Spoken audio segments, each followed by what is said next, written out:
अच्छा तो तू दोनों जने यहाँ बैठ के बड़े आराम से मजाक करत हुए। गगरी पे हगत है मोदी चचा और बाबा योगी।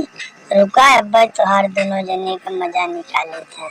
हम आ गए हैं। देखा योगी तुमसे पहले कह रहे ना कि ओकर नाक लंबी है, अगले सवा सुंगत सुंगत आ जाई, हमें तो एंजॉय भी करे न दे।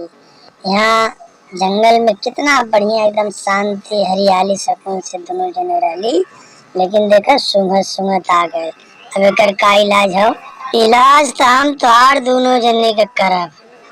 अब्बा उठा के फेंकब ना, गगरी स्टूल सहित जाए के ऐसन जगह गिरबा ना कि दोनों जने के उठाऊ वाला न रही। अब पतो न चली कि कहाँ गिरला। समझा बुलडोजर बाबा और मोदी चचा? तू तो नाराज हो जाला अखिले से यार। छोटी छोटी बात हमने मजाक करी ले तब तू बस मार पीट फेंके के बात करे लगत है।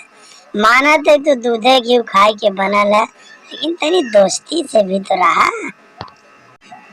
ना बाबा ना, तुझसे सबसे दोस्ती, दूसरे दोस्ती के नाम पे पीछे से छुरा घोंपे वाला आदमी है। अब फेंकब जरूर, अपने आप के बचावा।